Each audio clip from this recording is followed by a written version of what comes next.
kami dari kelompok 4 ingin mempresentasikan diskusi yang bertema konsep dan strategi bisnis.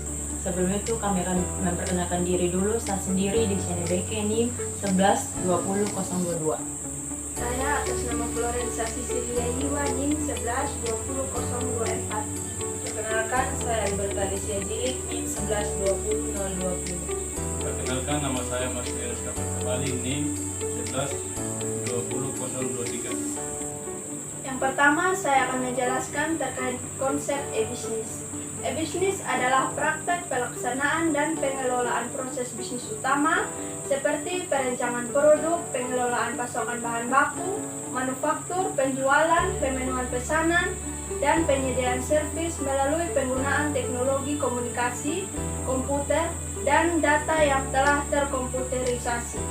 Elektronik bisnis atau e-bisnis adalah suatu kegiatan bisnis yang dilakukan secara otomatis meliputi transaksi jual beli, bisnis yang memanfaatkan perangkat elektronik atau dengan internet, sehingga perusahaan dapat langsung berinteraksi dengan customer, supplier maupun rekan bisnis melalui sistem pemrosesan data internal dan eksternal secara lebih efisien dan fleksibel.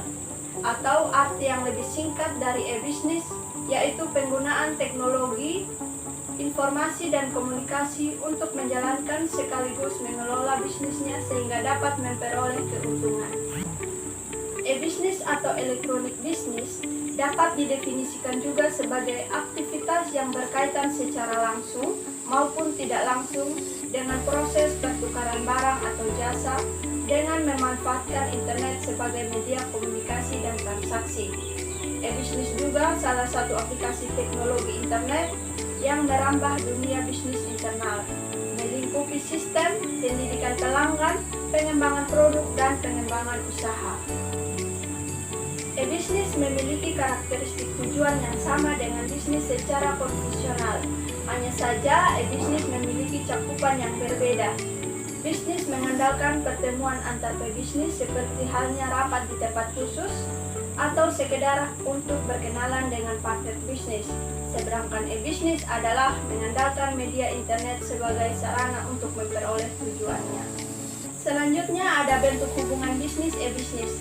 Dalam kegiatan e-bisnis, ada 5 kemungkinan bentuk hubungan bisnis berdasarkan transaksinya, yaitu yang pertama ada bisnis to bisnis, di mana perdagangan antar pelaku usaha bisnis. Yang kedua ada bisnis to consumer, di mana perdagangan antar pelaku usaha bisnis dengan konsumen. Dan yang ketiga yaitu ada consumer to consumer, yaitu perdagangan antar konsumen yang satu dengan konsumen yang lainnya. Dan yang keempat ada consumer to business, yaitu perdagangan antar konsumen dengan pelaku usaha bisnis atau perusahaan. Dan yang terakhir yaitu intra-bisnis e-bisnis, di mana perdagangan dalam lingkup internet perusahaan yang melibatkan pertukaran barang, jasa, dan juga informasi. Berikutnya ada tahapan elektronik bisnis. Ada 4 tahap pemanfaatan jaringan komputer dan internet untuk tujuan e-bisnis, di mana terjadi transformasi perusahaan tradisional ke e-bisnis. Di antaranya yaitu yang pertama mendayagunakan komputer, yang kedua mendayagunakan jaringan dan internet seperti email, chat messenger, IRC, dan lain-lain. Yang ketiga ada membangun dan mendayagunakan web, dan yang terakhir yaitu e-commerce. Selanjutnya saya akan menjelaskan tentang strategi e-bisnis. Strategi e-bisnis adalah penetapan sasaran dan tujuan jangka panjang sebuah perusahaan dan arahan tindakan serta alokasi sumber daya yang diperlukan untuk mencapai sasaran dan tujuan tersebut. Strategi bisnis merupakan cara-cara yang digunakan perusahaan untuk mendapatkan keunggulan pesaing di dalam bisnisnya. Strategi bisnis dapat mencakup yang pertama ada ekspansi geografis, yang kedua ada diversifikasi, yang ketiga ada akuisisi, yang keempat ada pengembangan produk, yang kelima ada penetrasi pasar, yang keenam ada pengurangan bisnis, yang ketujuh ada likuidasi, dan yang terakhir ada joint venture. E-bisnis tentunya dipengaruhi oleh strategi bisnis itu sendiri. Namun dalam e-bisnis, strategi bisnis tersebut dapat dikembangkan dengan adanya penggunaan informasi teknologi. E-bisnis sama seperti hal bisnis biasa, namun dengan memanfaatkan media elektronik. Maka dari itu, sama halnya seperti bisnis. E-bisnis pastinya membutuhkan strategi untuk dapat berjalan sesuai dengan tujuan perusahaan. Teknologi informasi adalah sarana penunjang paling potensial dalam penerapan e-bisnis dewasa saat ini. Maka dari itu, teknologi informasi menjadi salah satu potensi yang dapat meningkatkan daya saing perusahaan dalam mencapai tujuannya. Tanpa perencanaan dan strategi yang matang, e-bisnis mungkin dapat berjalan, tapi apakah dalam pelaksanaannya dapat bertahan lama sehingga dapat mencapai tujuan perusahaan sesuai visi dan misi, itulah yang menjadi persoalan. Adapun beberapa yang perlu dipertimbangkan dalam pembentukan strategi bisnis, itu yang pertama ada penyusunan rencana pengembangan. Dalam penyusunan rencana pengembangan, bisnis dibutuhkan susunan-susunan rencana yang digunakan selama mengembangkan sistem yang akan digunakan. Kemudian yang kedua ada pembangunan secara bertahap. Dalam ini, implementasi e-bisnis dalam suatu usaha yang sebelumnya belum menerapkan e-bisnis harus dilakukan secara bertahap dan tidak langsung. Ada yang beriringan berjalan dengan sistem lama, implementasi separuh seperti separuh sistem lama butuh evaluasi terus-menerus dalam penerapan e-bisnis yang dikarenakan perkembangan teknologi yang berjalan dengan cepat. Yang ketiga ada perlu menetapkan prioritas implementasi. Seperti yang dijelaskan sebelumnya, implementasi e-bisnis ada yang beriringan berjalan dengan sistem lama, implementasi separuh atau separuh sistem lama, separuh sistem e-bisnis, dan juga ada implementasi langsung. Dalam hal implementasi, perlu memperhatikan prioritas, cara implementasi yang sangat dibutuhkan oleh perusahaan. Yang keempat, ada pemilihan teknologi yang tepat. Tidak semua perusahaan membutuhkan ERP, CRM, dan lain sebagainya. Maka dari itu, sekali lagi yang perlu ditekankan adalah kebutuhan dari perusahaan menurut tingkat urgensinya atau kebutuhan dari perusahaan itu sendiri. Penggunaan teknologi sebaiknya berdasarkan hal-hal yang menjadi kebutuhan, yaitu kebutuhan yang paling mendesak dalam hal menunjang kinerja perusahaan dalam mencapai tujuan perusahaan. Yang kelima ada penyiapan sumber daya. Diperlukan banyak sumber daya dalam menerapkan e-bisnis, antara lain sumber daya teknologi dan sumber daya manusia. Dalam hal sumber daya teknologi, perusahaan ada baiknya memperhatikan hal-hal yang menunjang bekerjanya sistem e-bisnis. Seperti contohnya adalah penggunaan hardware, penggunaan jasa web hosting, dan kerjasama dengan industri penyedia jasa internet, dan lain sebagainya. Kemudian dalam hal sumber daya manusia, perusahaan perlu melatih para pegawai atau karyawan yang nantinya akan bekerja menggunakan sistem e-bisnis. Namun, ada baiknya dilakukan perundingan dengan pegawai-pegawai senior untuk melakukan musyawarah apakah sistem layak diterapkan atau tidak. Kemudian yang terakhir ada pengembangan diserahkan di pihak ketiga. Tidak sepenuhnya dalam penerapan e-bisnis atau dalam pengembangannya ditangani oleh pihak perusahaan sendiri.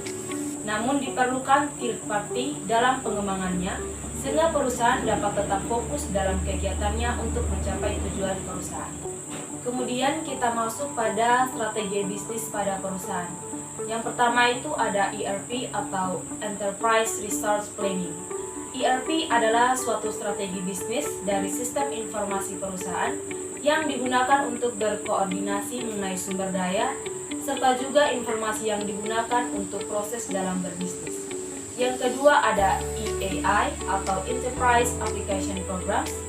EAI adalah suatu strategi bisnis mengenai konsep integrasi dari proses bisnis yang memungkinkan antar perusahaan itu untuk dapat bertukar informasi dengan perusahaan lain. Yang ketiga ada CRM atau Customer Relationship Management.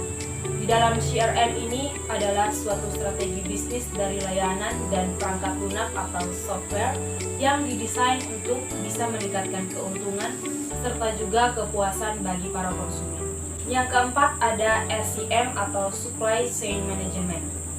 SCM merupakan suatu strategi manajemen mengenai rantai supply yang dengan secara otomatis akan terkomputerisasi. Selanjutnya di sini saya akan menjelaskan tentang konsep dan strategi e-bisnis bagi mahasiswa.